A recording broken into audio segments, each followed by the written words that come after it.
sorority girl, actress, influencer, victim. Yeah, that's totally me. Harry and Meghan have got the South Park treatment. The episode has just gone to air in the United States. What matters is what we have on the inside. Hello?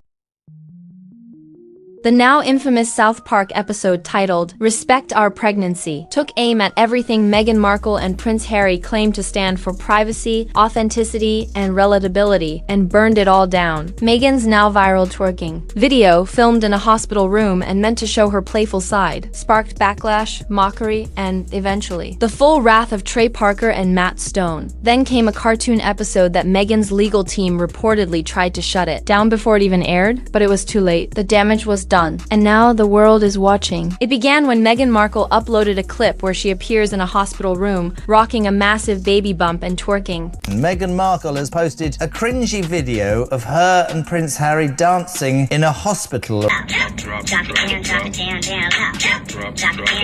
The goal was to show that even a duchess can keep it fun and relatable during pregnancy. But the result was pure cringe from all viewers. Instead of praise, the internet answered with parody. Fan pages came forward with sarcastic captions like 9 months pregnant, but the club still calls. One user even joked, "Is she giving birth or dropping a mixtape?" And then they put out pictures of Lilibet, but it doesn't. You see her half covered. Right. But all you see is Meghan. So it's all about Meghan again. They don't want attention. This is just so attention. This is all about her. Right. It's not about Lilibet. Now suddenly, Meghan's attempt at authenticity had become a meme, according to reports from Deadline and The Hollywood Reporter. Major studios began backing away from anything Meghan related. One anonymous executive reportedly told Variety, "No one wants to deal with that kind of circus." This was the moment the narrative began to flip. What started as a tone-deaf attempt at relatability turned into a PR disaster. Meghan was no longer seen as the wrong duchess escaping palace cruelty. She was the main character in an online mess she created. And as the backlash grew, someone else took notice. Because while Meghan's team scrambled to fix things, Trey Parker and Matt Stone were already getting to work. The moment Meghan's twerking fiasco hit the internet, the South Park creators reportedly sprang into action. The duo saw the viral video not as a joke, but as a missile aimed straight at the hypocrisy of modern celebrity culture, insiders told the Daily Beast that the moment Parker and Stone saw the hospital room footage, they started writing. Their goal was to expose the royal couple's brand built on demands for privacy. The result was a satire titled Respect Our Pregnancy, a not-so-subtle jab that turned Meghan's moment of authenticity into something unforgettable. South Park had previously hit Prince Harry and Meghan with their worldwide privacy tour episode mocking their press-hating but spotlight-chasing contradictions.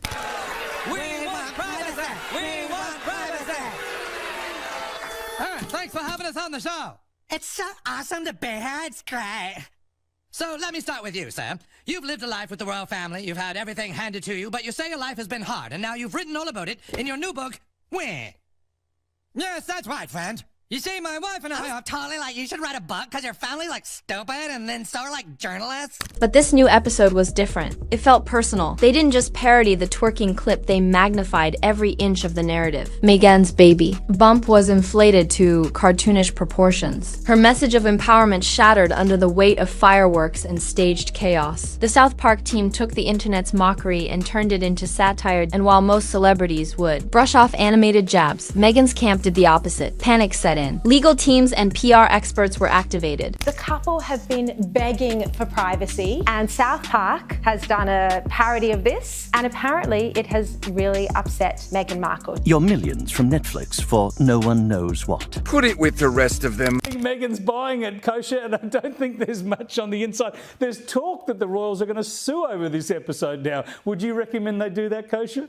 But it was too late. South Park had already connected with the public's exhaustion. And the more Meghan tried to stop things, the more attention the episode got. In the episode itself, the fictionalized Meghan arrives at a school full of South Park's main characters to pitch her latest, empowering project, a documentary about pregnancy, starring herself. She's convinced it'll be raw, moving, and revolutionary, but the boys see straight through it, especially Stan, who immediately recognizes the walking PR stunt for what it is. Cartman declares himself director director, producer, and head of all action sequences. His idea of artistic vision includes fireworks, stunts, and explosions. Then Meghan bursts onto the set in full glam, looking more like a pop star than a woman about to give birth. As the cameras roll, she starts twerking in the hospital room, trying to prove she's fearless, fun, and just like us. But then the giant pillow stuffed under her dress slips out mid-dance, hitting the floor with a thud. Then Cartman yells, "Take 3." Then Harry bursts in yelling, "Respect our pregnancy." The scene escalates into a disaster, complete with explosions, screaming, and absurd chaos. It's uncomfortable, hilarious, and brutally on point. But the brilliance of the episode lies in how closely it mirrors real-world criticism. Every exaggerated moment is pulled from something the public has seen or questioned. And South Park didn't invent it. They just worked with what was already there. The moment the episode aired, Meghan's team hit crisis mode. According to reports, the team surrounding her scrambled to regain control of the narrative. Before the episode even hit screens, rumors swirled that her lawyers had already fired off cease and desist warnings. She allegedly demanded that the episode be pulled altogether, calling it defamatory and beyond satire. But here's the problem. You can't sue satire. This particular episode was quite scathing in the grains of truth that it held. You know, I'm not sure how the Sussexes are taking it. Obviously, it is a cartoon, but there's so many moments of truth in that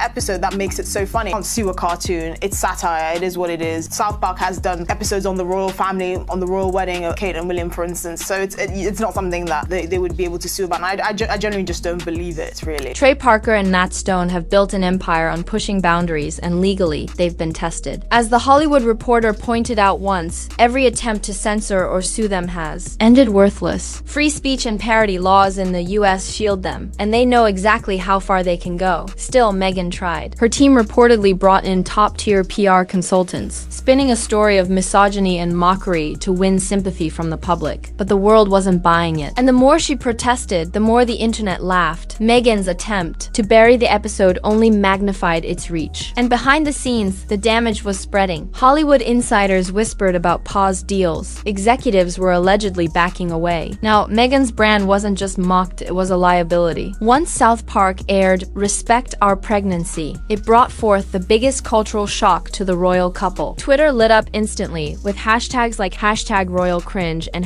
#Pillowgate trending across the globe. One viral tweet read, "South Park did in 20 minutes what British tabloids couldn't do in years, expose the Meghan and Harry brand for what it really is." But that was just the beginning. TikTok creators began comparing real footage of Meghan's hospital dance with clips from the episode. Influencers, late-night hosts, and even former royal aides started adding in their own insight. The worldwide privacy tour on South Park, it's come to life. That's what we're witnessing in this hospital room right here. Everyone had a take in, not many were sympathetic. Some users online claimed the episode was a masterpiece of satirical commentary. Others argued it was too harsh, bordering on harassment. But the consensus was clear. South Park had touched a cultural nerve, and Meghan and Harry were no longer off limits. They weren't untouchable royals. They were just another celebrity couple surrounded by contradictions. Even mainstream news outlets couldn't ignore it. The Guardian called the episode scathing but fair, while BBC labeled it the sharpest royal parody in a decade. And amid all the chaos, fans kept returning to the fake pregnancy pillow falling out mid-twerk. It became the perfect metaphor for what many saw as the collapse of Meghan's carefully built image for viewers. It wasn't just a cartoon episode. It was validation found in a moment where satire met public sentiment and captured something raw, unfiltered, and true. Meghan's critics felt understood, and her defenders were awfully quiet. And through it all, it became clear that this wasn't going away anytime soon. The real-world consequences didn't end with some jokes and hashtags. Behind the scenes, the South Park episode triggered a hard industry shift. According to insiders from various media outlets, major studios quietly began distancing themselves from Meghan and Harry purely because they feared the harsh spotlight the couple brought with them. "It's not just the satire," one Hollywood exec reportedly said. "It's the drama that follows them. Every project turns into a PR nightmare." Deals that were once eagerly pitched, like lifestyle shows, animated series, and brand partnerships, suddenly stalled or disappeared altogether. Sources claim some producers ghosted Meghan's team entirely. No answers, no calls, just silence. Meghan, once a media darling titled as the new voice of modern royalty, now found herself battling an image crisis no PR team could fix. Even Netflix, who signed the couple for an upcoming deal years ago, began reevaluating, though officially. Silent whispers leaked through the entertainment industry. Executives were reportedly concerned about narrative control and the public disregard. And it wasn't just Meghan. Harry too was beginning to wear thin on audiences. His speeches, his books, and his interviews all started to blend into one long, fake monologue. What stung most, perhaps, was that South Park had cracked open the truth. They'd broken the royal couple's entire brand, one built on trauma, transparency, and truth-telling through a single chaotic episode. Viewers didn't see them as brave survivors anymore. They saw attention-hungry influencers, hiding behind royal titles and faked humility. And Meghan's silence didn't help. Normally quick to issue statements or carefully curated interviews, she went quiet after the episode dropped. No official denial, only behind-the-scenes legal chatter and a wall of public confusion. But the absence of a response only made things seem suspicious. To many, it looked like she had no defense. South Park had handed the public exactly what they were waiting for, and the internet wasn't done taking it yet. What made everything worse for Meghan was the brutal irony at the center of it all. Every step she took to silence the episode or to regain control of the narrative only made things worse. Her legal threats just gave the story more headlines. Her PR team's spins were instantly mocked online, and her silence was interpreted not as kindness but as guilt. Meghan had spent years crafting an image of the misunderstood outsider, the modern royal, and the strong voice of change. But now, South Park has shattered that entirely, and people weren't just entertained, they felt relieved. The phrase, "we want privacy," had become a joke echoed through online comment sections. For a couple that walked away from royal life to escape the spotlight, they sure couldn't stop stepping into it. Each public step they made was supposed to reclaim the narrative, but South Park flipped the script. Instead of victims, they were now only to blame themselves. Meanwhile, Parker and Stone watched the chaos unfold exactly as they'd planned. In interviews, they've admitted before that they don't chase headlines, they chase hypocrisy and humor. And in Meghan and Harry, they found the perfect opportunity where royalty meets Hollywood and relentless self-branding. And once that parody aired, Meghan's global brand completely cracked. Even Meghan's most loyal defenders found themselves hesitating. Was this all just a PR illusion? Had the pursuit of fame replaced the idea of purpose? The lines were blurred now, and the industry confidence was fading. Public opinion was falling, and Meghan had become the very thing she claimed to be escaping, and Meghan gave them everything. South Park didn't have to invent a thing. They just turned up the spotlight. And now, with the internet still taking it all in and Hollywood growing cold, Meghan stood face to face with a reality no PR campaign could spin. So did South Park go too far, or did they finally say what everyone else wasn't ready to admit? Meghan and Harry built a brand on vulnerability, but what the world saw was one contradiction after another. And when South Park held up that mirror, it reflected something harsh, yet uncomfortably real. Meghan's attempt to bury the episode only made it louder, and her silence spoke more than any other statement could. Now Hollywood is second-guessing, the internet is still laughing, and their image may never fully recover. Was this the moment the cover finally fell on the Sussex brand? Or will they find a way to spin this and regain control? If you've got thoughts on this royal unraveling, drop them in the comments. And if you're here for more breakdowns of celebrity chaos, don't forget to subscribe because this story is far from over.